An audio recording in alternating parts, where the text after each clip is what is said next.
Bonjour et bienvenue dans cette nouvelle vidéo. Heureux de vous avoir une fois de plus. Déterminer la formule brute d'un composé organique à partir des équations bilan de réaction de combustion est l'objet de cette vidéo. En fait, nous avons deux exemples à voir dans cette vidéo. Alors, exemple numéro 1. La combustion de 0,285 mol d'alcène donne 25,65 g d'eau. On vous demande de déterminer la formule brute de ce composé organique et d'en déduire sa masse molaire, c'est-à-dire sa masse molaire moléculaire. Alors, pour ce premier exemple, je ne vais pas m'intéresser à la masse molaire moléculaire. Je vais m'intéresser tout simplement à la détermination de la formule brute du composé organique. Bon, dans l'énoncé, vous avez l'alcène. Donc, on vous parle d'alcène.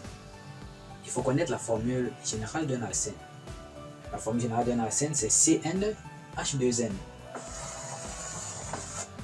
Bon, si je connais la formule générale de l'alcène, je vais donc écrire l'équation bilan de combustion de cet alcène dans le dioxygène, ce qui nous donne l'eau et le dioxyde de carbone.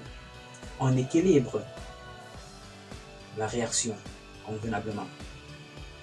N carbone, NC, 2N hydrogène, 2N hydrogène. Et puis on équilibre en oxygène de l'autre côté. Bref, vous avez des vidéos concernant l'écriture et l'équilibrage des équations bilan des réactions de combustion. Vous avez les liens juste en dessous de la vidéo. Donc, si vous avez des lacunes pour équilibrer une équation bilan d'une réaction de combustion contenant X, Y ou bien N, alors vous pouvez aller voir d'abord cette vidéo. Une fois que nous avons écrit l'équation bilan de la combustion de cet alcène dans le dioxygène, afin de faire ressortir l'eau, il s'agit d'une combustion complète. La deuxième étape consiste maintenant à déterminer N à partir du bilan de matière. Le bilan de matière entre quoi et quoi? Ça, c'est la question que je vais vous poser. Le bilan de matière entre l'alcène, puisque on nous a donné le nombre de moles de cet alcène, et quoi? Et l'eau, on nous a donné la masse d'eau. Donc, le bilan de matière entre ça et cette espèce nous donne ceci. N de CnH2n, c'est-à-dire de l'alcène, égale N de H2O divisé par N. N ici est le coefficient stoïchiométrique qui a permis d'équilibrer l'équation bilan. On manipule ce bilan de matière. On remplace tout simplement N de H2O par la masse de l'eau qu'on nous a donnée sur la masse molaire de l'eau. On nous a donné la masse molaire atomique pour pouvoir calculer la masse molaire moléculaire de l'eau. Alors, une fois que cela est fait, on tire N. Donc, dans cette relation, il suffit de prendre ce N, de mettre ici et de prendre N de CnH2n et de mettre à la place de N. Là, nous avons, ou bien vous pouvez faire produit des moyens en mettant à 1, produit des moyens égale à produit des extrêmes. Ça veut dire que vous aurez N fois la masse molaire d'eau fois N de l'alcène égale à la masse d'eau fois 1. Et là, vous voyez que vous allez tirer N, ce sera tout simplement la masse d'eau sur la masse molaire d'eau fois le nombre de moles de l'alcène, ce qui donne ceci. Et là, lorsqu'on fait la création numérique, on obtient N égale à 5. Une fois qu'on a N égale à 5, on en déduit dans la formule brute. D'où la formule brute, C, on remplace N. N vaut 5. Donc N, c'est 5. Donc on aura C5H. 2 fois N, c'est-à-dire 2 fois 5. Ça fait 10. Et nous avons notre formule brute. Avant de passer au second exemple, je vous pose deux questions. Vous allez me donner le résultat. Votre réponse en fait en commentaire. Quel est le nom du composé A, C2H4 et B, C2H2? Quel est le nom du composé A et du composé B avec les familles respectives? Quelle famille appartient également chacun de ces composés A et B? résultat en commentaire. D'accord? Ok, on continue. Exemple numéro 2. Un composé organique de masse 9,98 g a une formule CXHYO. Sa combustion donne 19,1 g de CO2 et 11,7 g d'eau. Là, nous avons une combustion, mais la molécule est un peu plus compliquée comparativement à la molécule d'alcène ici. Mais ici, nous avons maintenant X et Y. Donc, on ne connaît même pas la famille du composé organique. On ne connaît pas la famille. C'est la raison pour laquelle nous avons X et Y. Et heureusement, nous connaissons la masse de dioxyde de carbone et la masse d'eau. Ajoutez à cela la masse du composé organique et sa masse molaire moléculaire. Donc là, on pourra s'en sortir sans problème.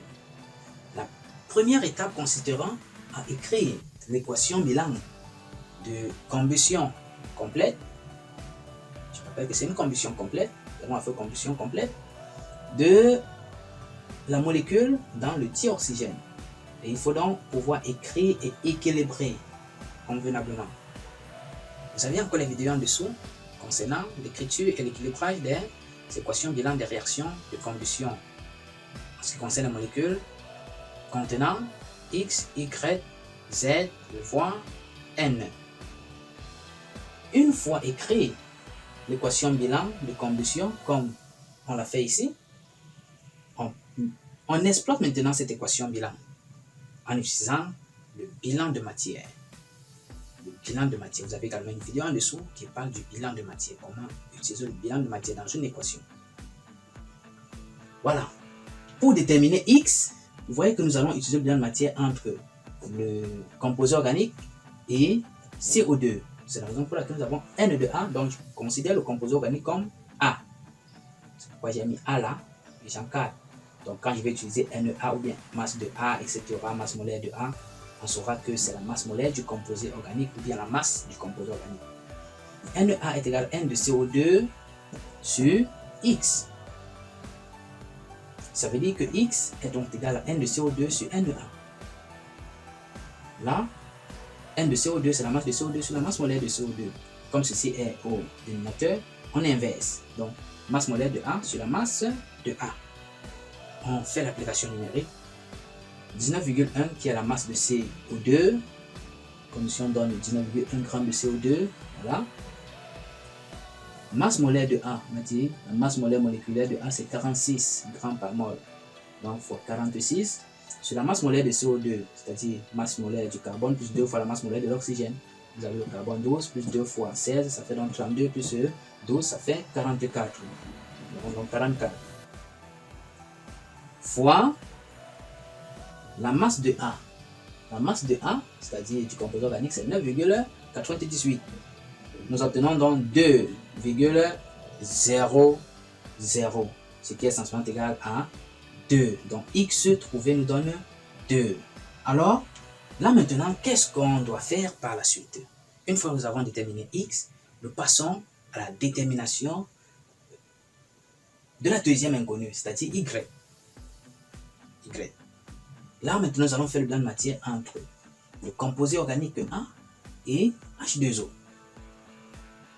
Là, comme nous avons dans le coefficient stoichiométrique Y, là, on va se comporter comme ci. Na est égal à N de H2O sur Y sur 2. Y sur 2 est donc égal à N de H2O sur Na. Le voici. Donc, N de H2O, c'est la masse d'eau sur la masse molaire. Comme il y a ce 2, ça vient donc multiplier tout ça. Donc 2 fois la masse d'eau sur la masse molaire d'eau, Na étant en dessous, on inverse. Donc fois la masse molaire de A d'abord sur la masse de A. On fait l'application numérique également. Et on trouve 5,99. Là, on arrondit simplement et purement à 6. Y vaut donc 6. D'où la formule brute C2H6O. Voilà, nous avons vu comment déterminer la formule brute de composés organiques à partir des équations bilan des réactions de combustion. Donc, nous avons vu 2 exemples. Bon, vous avez à l'affiche un autre exemple auquel vous pourrez vous exercer. Et aussi, vous aurez une autre vidéo sur comment déterminer par exemple le pourcentage en masse ou encore le pourcentage massique des différents éléments contenus dans un composé organique. Ce sera pour très bientôt. Alors, on se dit au revoir et à la prochaine. Et surtout, n'hésitez pas à vous abonner à la chaîne, à lâcher un like et à activer la cloche de notification pour ne pas rater les autres vidéos. Alors, au revoir.